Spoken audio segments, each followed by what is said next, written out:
All righty, welcome sports fans. I'm Charles E. Smith Jr. This is another edition of Football Talk, which is, of course, an inside sports production. As you know, I do not work alone here in the studio. I do enlist only the finest, only the best. And that's why I've come to the show today with none other than Chris Lardieri of FootballNation.com. You need to be following him on Twitter at Chris L. Sports. If you're not, you are doing yourself a disservice. Without any further ado, Mr. Lardieri, what's happening out there? Charles, how's it going? As always, thank you so much. The checks are not bouncing. I greatly appreciate it and the kind introduction every week. And let's get going. It was an eventful week in the NFL, and I know we got plenty to say. Yeah, definitely. But first, we got to give you your props. FootballNation.com. What's the latest, and what can the readers expect when they go there and look at the fantastic Lardieri column? Well, I thank you. This week's FN Follies column is San Diego Chargers. Is it time for Norv Turner to go? A lot of us, both of us included here, think he should have gone 2 or 3 years ago, and definitely before the season started. But now that they're in a bye week, the media and the fans are stirring it up that they need to fire him now and start interviewing John Gruden or name the latest coaching candidate of the month down there. To be honest with you, he's not only to blame. I blame the Spanos family, who's essentially run this team into the ground in a dump of a stadium. A.J. Smith, just a real kind of a snarky guy among league circles who's never really replaced LaDainian Tomlinson, let Vincent Jackson go, never really rebuilt the offensive line. And you can blame Phillip Rivers a little bit, too, there. He's just kind of turned into a turnover machine in the past year and a half. But he's really doesn't have the weapons that he once had down there in San Diego. So it's a lot of blame to go around. And then at the end, as I've been speculating for a while, I think they're one of the leading candidates to move to either of these two potential stadiums in Los Angeles. So I know a lot of San Diegans don't want to hear it, but it's a sad reality. They need to turn things around there. And whether North stays or goes, there's a bigger problem. Yeah, there you go. Well, you know what? There are some good games this week and a lot of happenings, but let's go ahead and stay there in San Diego where Phillip Rivers faced off against Peyton Manning. And what can you say? They built a 24-0 halftime lead. Now, the Chargers, they do have a history, and if some of you Charger fans or overall football fans, if the Chargers up 24-0 and then there being a comeback, if that sounds familiar, you remember way back. 1980, that fantastic playoff game against the Dolphins. They built a 24-0 lead. Dolphins came back, took the lead, but the Chargers did win that game in sudden death overtime. But this time, not so fortunate all these many years later. I remember being a young boy in New Jersey watching that game, the infamous hook and lateral touchdown. Yes. And Kellen Winslow being helped off the field, blocking a field goal, just one of the greatest games in NFL history. So you youngsters out there need to look up that game sometime on the NFL Network. It was a classic. Most deaf. So the Chargers were up 24-0, and then, you know, when it was 24-7, you might have started to feel a little bit of something, but you can't put this one all on Rivers, really, because there were, I don't know, the Chargers, they just didn't play. As a team, they didn't really show up in the second half, and they lost this game in a bunch of different ways, really. Yeah, and, you know, that's one area where I definitely fault Turner. The guy's got as much charisma as a cinder block. He's not a motivator. He's not a leader. He's a great offensive mind. We know Troy Aikman loved him when he was in Dallas. But, I mean, you've got to stem the tide there and turn things around and get your team to play for you. And it was almost like they just quit at a certain point there. Yeah, so Rivers, and then, of course, Rivers with one of his patented, which Charger fans are getting tired of, and that is the untimely fumbles / turnovers by Rivers. And again, you know, right there near the end, they still have a chance. Rivers with another turnover. And, you know, it's starting to be the same old song. And really, it's kind of sad for the Chargers because it looked like they were really beginning to turn things around. Looking at the season, it was going to be 24-0. Looked like they were going to have 4-2 would be their record. They'd have a firm lead and a grasp on the AFC West. Now it just all goes into the proverbial crapper. Yeah, definitely, and that really could have been a momentum booster for them. They would have been in first place. They would have had a nice head-to-head record against the Broncos, and they let them back into it, and now get to sit on the bye week and think about it for an extra week. Exactly. So 3-3, as the Broncos are 3-3. So let's go ahead and move on from that game. And a lot of disappointment in a team that I've speculated as to whether or not they were cursed, and that is the Baltimore Ravens. The Ravens come out. They played Dallas. They do beat Dallas, which we had said they would beat Dallas, but they lose Ray Lewis to a triceps injury. He's out for the year. T-Sizzle, as we know, Terrell Suggs, still out for at least a couple of more weeks. They also lost their safety. His name escapes me, Denarius Moore. Right. Their safety, yeah, he's out. So is it time to panic in Baltimore? Could be. The defense has just gotten decimated with injuries, although I did hear tonight that they put Lewis on this new, I forget what it's called. It's basically he can come back with a few weeks left in the season in injured reserve. So all is not lost. If they think Lewis may only be out for, say, 6 to 8 weeks, there's a chance maybe he'll come back. If they make the postseason, maybe they can have him. So they're hedging their bets there. But, yeah, it's amazing how injuries can just turn a season around in a matter of days or weeks. Yeah, and another team, if you look at that whole, the AFC North, the Steelers, though, fighting with injuries. I mean, Big Ben, that last, the Thursday night game, they were bringing injured offensive linemen who had been taken out of the game back in because they were so thin. It was incredible. Yeah. Those guys just kept going down, just one after the other, like dominoes. Yeah, it was a true triage unit there, and we even had another Charlie Batch signing. It's nice to see he's still working. But yeah, going into the season, the Steelers had a problem with their offensive line. It's going to continue to haunt them all year until they can get some guys healthy. And if you cannot protect the quarterback, you're not going to do much in this league. Look at what happened to Mr. Alex Smith in San Francisco last weekend. Giants pressured him a lot. He forced some throws, 3 interceptions later, and the Giants just have their way with the Niners. Yeah, and we can get into that game a little bit here. As we know, there's a scene, Eli, of course, shaking the hand of Alex Smith in San Francisco back in January after beating them in overtime in the NFC Championship game. Then the scene shifts this week, and once again, Eli shakes the hand, 10 shaking the hand of number 11, and Eli going as a winner again. But this time, what I liked about the Giants was they committed to the running game, for one thing, and it really wasn't. It took Bradshaw a little bit to get going and to get that running game going, but they kept with it, and before they knew it, the passing game and the running game were both working, and the Giants just turned into a machine, and really, we could say manhandle. This was a curb stomp. I think that's what this was. Great analogy. And, it was odd. It was one of these games where the pass set up the run. In the first half, like you said, Bradshaw was struggling. Coughlin even came out the week before the game and said, we're not going to be able to run on these guys, using a little reverse psychology. And once Eli started hitting him with those quick passes towards the end of the first half, it was almost like the running lanes magically opened. And we saw the man who had the quickest entry in the Tom Coughlin's doghouse, David Wilson, even break off a few nice runs. So there's some promise there as a backup for Bradshaw. He even got in on the front. Yeah, there you go. But I was really, really impressed with the way that they played this game.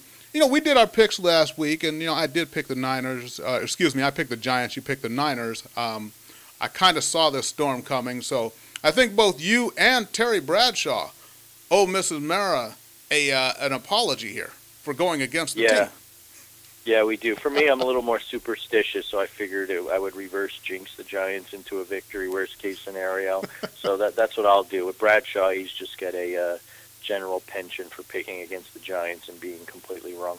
Yeah, and what, that was funny watching that pregame show, though, where Bradshaw and I think Jimmy Johnson also, they said, the Niners are going to be ready for this game. They're going to play their best. There's no way they're going to lose this game.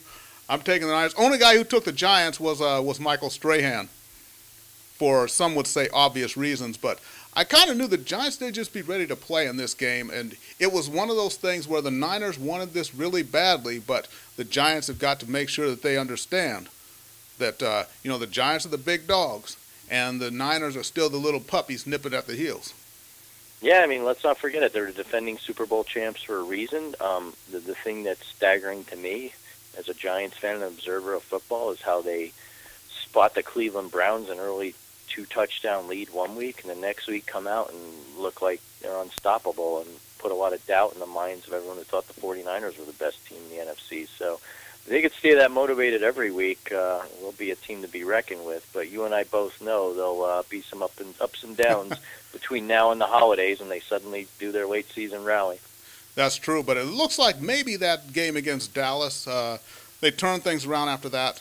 Then there was the Cleveland game, so I'd say they're trending up at this point. And would you say this is another chapter in the book of Eli? Absolutely. At this point, I don't know if anyone could be a doubter. I heard someone on ESPN recently talking about elite quarterbacks, and they actually had the audacity to include Eli in there. So I guess even the media circles, they're coming around. They finally bought into Eli. Exactly. So here we are on Football Talk, which is an Inside Sports production. Charles E. Smith Jr.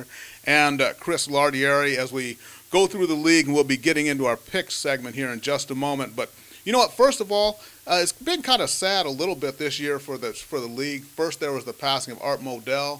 Then there's Steve Sable, and then just this past week, Alex Karras, the Detroit Lions defensive lineman. A lot of people who knew him, knew him from football back in the day. If not, a lot of people knew him from Webster. And if you didn't know him from either of those, you knew him as part of the Monday Night Football broadcast booth.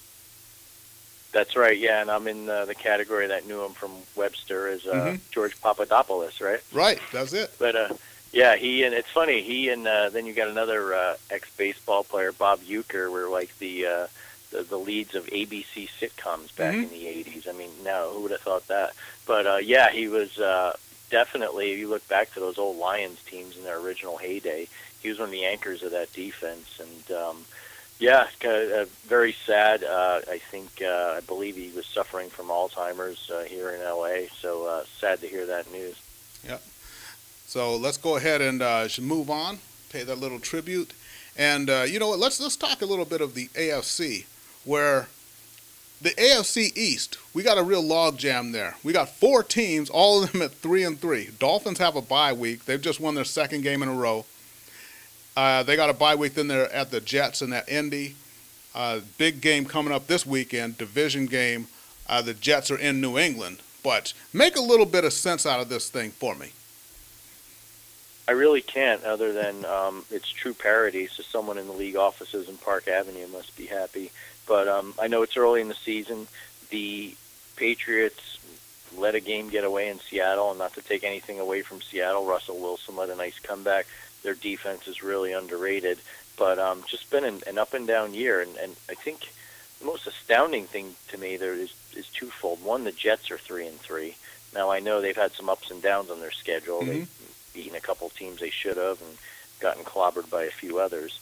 And the other thing is the Dolphins at 3-3. And, a lot of people came in the season saying, why start Tannehill, ease him in. Matt Moore is a serviceable quarterback. They're a decent team. They could be a 7-9 team. And we're seeing now the maturation of Tannehill as a quarterback and on the job. And he's really doing a good job for a rookie with limited weapons down there in Miami. So, you know what? I got to say something here. And you tell me if I'm crazy. People have been telling me that I'm out of my mind. And I actually said this before they even won this last game against the Rams. I've got the Dolphins winning 10 games this year. Now, have I been smoking crack like everybody says, or have they got a viable shot at 10 games here? You're not smoking crack, but they're not winning 10 games either. I could see 8-8, though. I really could. Okay. We talked about this last week, the Rams-Dolphins game. Whatever team kind of emerged from that game victorious or made a statement could jumpstart their season, and we could see that. They're going to have to beat the Patriots at least 1 out of 2 times. They let one get away to the Jets that they really shouldn't have. So if they go back up to the Meadowlands, having to go play up there might be a tall task. But, with their schedule, it's favorable. I mean, 8-8 is clearly not out of the question, but you never know in this league with injuries or whatever. Someone could emerge. I mean, last year people would have thought you were crazy if you said the 49ers are not only going to run away with the NFC West, but come minutes away from going to the Super Bowl. Right. So, we're going to get into the picks here, and we're talking about the Niners. Let's show a little bit of love. We talked about the Vikings last week, but the Seattle Seahawks, who just pulled off another unlikely victory over the Patriots this weekend. The Seahawks, is it time to really start paying attention to them, or is this smoke and mirrors? No, I think so. And as we kind of mentioned in our NFC preview earlier this year, the NFC West is going to be a little more contentious than everyone thought. The 49ers are not going to run away with it, and we've got a perfect example of this on Thursday night. Should be a really good matchup. Their defense is outstanding. Other than Pete Carroll jumping around on the field and annoying me, I like what they do on offense. Russell Wilson's really coming along. Everyone doubted him for being 5'10", and not having the experience, but he beat out Matt Flynn, and he's starting to make the throws he needs to. And Marshawn Lynch has really emerged as a nice running back, getting his second chance up there in Seattle. So watch out. I mean, they can clearly contend for the division title, and Thursday night's game will be key to that. All right, so we're going to get into our picks of the week. After 6 weeks, the standings, you're still in the lead. I'm 17-16. You are 19-14 after week 6. So let's go ahead and give the fans what they want, and that is the picks of the week segment. We got 7 of the better games here. So let's go ahead and start. In San Francisco, the Seahawks at 4-2 against those 4-2 49ers, and Alex Smith may be confident, shaking a little bit. Colin Kaepernick took more than a few snaps there against the Giants. So how do you see this game? I think the 49ers rebound. I think Jim Harbaugh's probably had a lot of sleepless nights this week, and will have his team prepared. On top of that, the Seahawks are coming off a big win. For whatever reason, I don't like them going on the road and playing on grass. I just, for whatever reason, anytime I seem to watch them, case in point, against the Cardinals earlier this year, I think that will slow them down a little, and I just think in terms of momentum, the 49ers are going to rebound. They're not going to lose 2 tough games at home back-to-back weeks. I pick San Francisco. Okay, well, I think this is going to be one of those games where, as I say about some teams that we're not quite sold on maybe, that we're going to see what they're made of in games like this, whether it's win, lose, or draw. This is a game like that for the Seattle Seahawks. If they go there to the Niners building and at least hang tough with them deep into the game, then we'll know that the Seahawks are really onto something, and it's not just all about the 12th man thing happening there in Seattle. But that said, I'm going to go ahead with the Seahawks, who I think are, as we say, trending upward at this point. I like the Seahawks to go in there, establish things, and, put a hurting on the Niners. And I think you're going to see maybe a little bit of the old Alex Smith start to come out there. So it should be an interesting game, though. No disrespect to the Niners. I'm picking the Seahawks here, who are still continuing to surprise. And I've been waiting for the Seahawks to collapse. It hasn't happened. So I think this is the week where they're going to establish, and this is going to be their coming out party in Frisco. And finally, we have a good Thursday night game to look forward to. Exactly. So, you know what? Let's go a couple other 4-2 teams. The Cardinals at 4-2, who had a heartbreak this week where Feely understood the thrill of victory and the agony of defeat.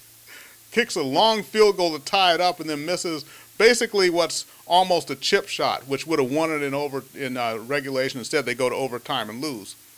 4-2 at Minnesota to play the Vikings. Going in, I would normally pick the Cardinals. There are 2 things that are skewing me towards the Vikings this week. Number one, and I never thought I'd say this, Kevin Cobb going down with an injury and Skelton coming back. I know he came off the bench, but the offense just didn't seem to be firing as it was under Cobb. And the fact that both of the Cardinals running backs are down, Williams done for the season, Wells done well into November. This 3-headed, no-name rotation is really not going to do the trick for them, and I think the Vikings rebound after a tough loss to RG3 and the Redskins. All right, and looking at the Cards, and Skelton, if we remember, was the one who had won the starting job, coming into the season. He gets an injury, Cobb starts, and they get off to a good start. Then Skelton comes back in. So maybe with a week to practice, he'll be able to work himself back in. But I got to go ahead with you on this, and we're going to agree. I like the Vikings at home. The Vikings, who have been pretty relentless, and I like Christian Ponder, the way he's developing as a quarterback, and Adrian Peterson, who is just becoming more and more animalistic as his career goes on. I like them at home to take down the Cards here, too. We are in agreement. All right, let's go on. Let's jump over to the AFC division game. The Jets at 3-3 at New England. New England also 3-3, coming off that loss to the Seahawks. How do you see it? I'm picking the Patriots. They're going to rebound. They're at home. Belichick will not let his team lose to Rex Ryan. We all know the Jets' limitations. Even though they blew out the Colts, there was a play in the game where Andrew Luck missed out on what would have easily been a touchdown to Fleener, his old buddy from Stanford. It could have really turned the game around right there, at least from a momentum perspective. And the Jets just rolled from there. So, yeah, the Jets beat the Colts, but as we all know, the Colts are a young team looking to try and rebound and rebuild. And I just do not see a Belichick coach team losing to this Jets team. I'm picking the Patriots. If I'm wrong, I may have to retire from picking NFL games. That's how certain I am of this. Wow. Okay. Well, I may not be quite that certain, but I'm going to go ahead with you on this. And the Patriots, they've been an up-and-down team this year. And you never know what happens in some of these AFC East matchups or any divisional matchups because they know each other so well. But I'm going to go ahead with the Patriots. I don't think the Jets they don't have the weapons that they need to take down the Patriots at this point in Foxborough. So I'm going to go with the Patriots also. And that's ultimately what leads to my decision. I'm not scared of Sean Green and who's Sanchez going to throw to. Right, exactly. So let's go on and stay in the AFC. Another division matchup: the Steelers at 2-3 against the 3-3 Bengals.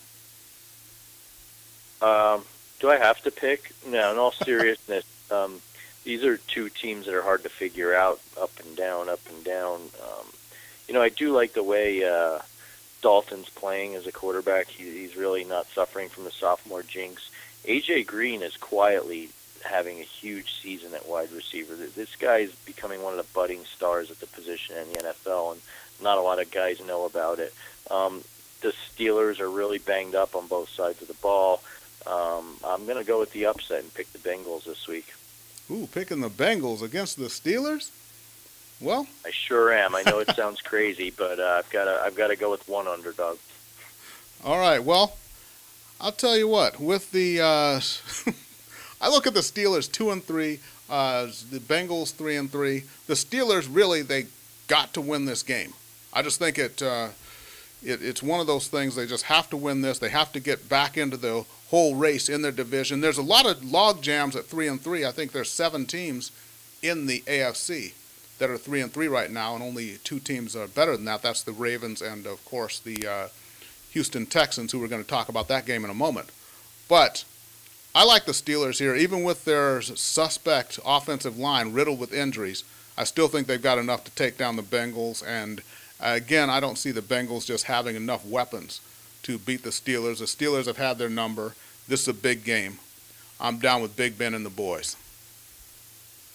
It's picking with your head. I just figured I'd be contrarian and kind of throw one out there this week. And I'm sure when the Steelers maul the Bengals on Sunday, I'll be kicking myself. All right, well, here's one for you. Staying with the divisions, but jumping back to the NFC, the Redskins at 3-3 at the Giants. Giants 4-2. Giants are rolling. Yes, but let's remember there was one team in that division last year that swept the Giants, and it was the Washington Redskins. I think RG3 will present some interesting challenges for the Giants, even after his concussion. He's still not afraid to run the ball. He's mobile. He's getting better with throwing. That said, I do not see Coughlin allowing the Giants to, let's say, take the Redskins lightly. I'm sure he will remind them time and time again. They've got some momentum. They're at home. And I think they can build off of this, and I'm going to come back to my Big Blue and pick them to beat the Redskins this week, albeit in a highly contested game. I don't think it's going to be the blowout variety like we saw against the 49ers. All right, well, I got to go with you on this one. I got to go with you because the Giants are rolling. I like RG3 and the way that he's been playing, but I just think the Giants, they're rolling now. I can't see them losing this game. They got the momentum, and it's just not going to bode well for RG3 and his boys this week. So I got to go with the Giants as well. I like it. Okay, so now comes the big game, though. In the AFC, a pair of 5-1 teams. Little bit of injury problems because both of them lost their star middle linebackers, Brian Cushing for the Texans, and of course Ray Lewis, the stalwart linebacker for the Baltimore Ravens. Baltimore Ravens at 5-1, going against the Houston Texans at 5-1. The battle in Houston. Talk to me. I'm picking the Texans. Like we talked about, the Ravens are really banged up on defense. I think after getting lit up on Sunday night by Aaron Rodgers and the Packers, the Texans will rebound. And most importantly, watching the Cowboys against the Ravens, both DeMarco Murray and Felix Jones just ran all over the Baltimore defense, and I think that Arian Foster will have a field day against the Ravens. And on top of that, I think Schaub will rebound and play better. And the Cowboys really had a chance to win that game. Yeah. There was some poor clock management by Garrett and Romo down the stretch, and some drops by Dez Bryant. Yeah, him too. Yeah. I mean, I know he was looking for the pass interference naturally, but when the ball hits you in the hands, you got to catch it in this league. So the Cowboys had their chances, but wasn't really impressed with the way the Ravens could not put the Cowboys away, and I think the Texans will capitalize on that this week. All right, so let's talk one more game here, the Monday night game, and that is the Lions at 2-3 going up against the Bears. Bears at 4-1. Bears playing in Chicago. Talk to me. I was really impressed with the Lions coming back to win against the Eagles, albeit the Eastern version of Phillip Rivers, Michael Vick, the turnover machine East, kind of let them back into that game. I think with the Bears coming off a bye and being at home, I'm picking them. I think they've got more weapons. I think their defense will present more problems to the Lions than Philadelphia's would, and they're now looking for a new defensive coordinator there. Enough said. So I'm going with the Bears. I think Cutler had a nice week off. He didn't belittle any of his offensive linemen or Mike Tice or anyone else on his team. So everyone's happy in Chicago right now. All right. And, I got to go with Chicago as well in this game. So for really all the reasons you said, I still think that Detroit is a little bit off balance there and going on the road. And I think that, Chicago is playing well enough, maybe not well enough to be an elite team in the league right now, but they are playing well enough to take down a shaky Lions team. I agree. And go ahead. No, I was saying I agree. I'm sorry. Okay. Yeah, and then, so just in case I didn't make it clear on the Ravens and Texans game, I'm going with you with the Texans. We're pretty much in agreement this week, other than a couple games. I like it. Yeah, there we go. Okay, so one thing we didn't talk about, and we have a moment here. So Aaron Rodgers comes out, and in that big game, they take down the previously undefeated Texans 42-24. Aaron Rodgers, 6 touchdown passes, 0 interceptions, 338 yards. What did you make of that? I mean, is that about the Texans adjusting to maybe, not having Cushing? Is that what happened there? Yeah, I mean, that could be part of it. That defense probably had to adjust to that. But at the same time, I just think the Rodgers got good and motivated, and McCarthy drew up a great game plan, and they really picked apart the holes in the Texans' defense, which shouldn't be too surprising because the Jets really had some shots to do the same the Monday night previous and just couldn't get it done. Turnovers killed them. So I think they must have watched a lot of tape, and a lot of people have been kind of skeptical of Rodgers this year. Yeah. And he really silenced the critics. I mean, I'll put it to you this way. Anyone who owned him in fantasy football was pretty darn happy Sunday night / Monday morning. Most definitely. So, yeah, congratulations to the Packers on that big win and getting them back to, 500, a game they needed to win. And that's one of the things about the Texans when, I talk about the elite teams in the league. And to me, the Texans, I wasn't sold on them at the beginning of the season. Even the first game when they beat the Dolphins made so many mistakes that, and eventually the Texans won. But I'm still not convinced with Kubiak as a coach and also Matt Schaub at QB. If they can really win dogfights of games, that's what I look to see with teams before I put them in any elite category. And with the Texans, I think there's just an ingredient missing. And also Andre Johnson. You know, where is he? And, you know, is he going to be healthy enough down the stretch? Is he in the twilight of his career, and what's going on with him? Yeah, I agree. A lot of people are questioning Johnson. I don't know if the injuries have caught up with him. He's lost a step or what, but he's not the weapon he used to be. And the one game where the Texans really were impressive against Denver, they got off to an early lead, a couple long passes, but they almost let the Broncos back into that game. So like you said, they haven't really had a dogfight or a challenge yet. So let's see who gets them in a street brawl, what happens. Right, and we both picked them to beat the Ravens this coming Sunday. So we'll see what happens in that game. And that's going to be a good test of both those teams who are going to be making adjustments. I'm looking at them giving a steady diet of Arian Foster to that Baltimore Ravens defense, a ball control game. And that's really why I picked them. And I still, with Baltimore, I think they're a little helter-skelter on offense as well, too. Definitely. All right, well, just about out of time here, so before we sign off, remember, Chris Lardieri, you can follow him on Twitter at ChrisLSports. Also find all his latest on FootballNation.com. You can follow yours truly on Twitter if you dare. You can follow me at The Inside Sports. So let's go ahead and final words here, Mr. Lardieri. You know, one thing I noticed, and I mentioned in my column this week about Norv Turner, is it me, or does it seem like almost every Monday night that John Gruden's calling a game where he's almost either investigating or auditioning for a potential coaching gig next year? He's at the Bengals, he's at the Cowboys, the Jets, coming up this week, who he'll get to look at, potentially the Lions. I mean, you never know. If Schwartz doesn't turn things around, could there be a change in Detroit? So that's just something interesting I kind of noticed there. And some people have pointed out to me, and I know you've mentioned this in previous shows, he'll never really bash a quarterback. He was still singing Romo's praises, interception after interception. Yes. But you know, if you're looking to interview a job, you're not going to badmouth the company or the employees. So could be interesting. And you never know. I'm sure he'll get an Eagles game coming up here soon, which will probably be another hot candidate for down the road. Yeah, I think that's a nice conspiracy theory there with John Gruden, and who knows, because it is amazing when the commentary that he's giving and what's going on the field are 180 degrees opposite, and he doesn't seem to realize it.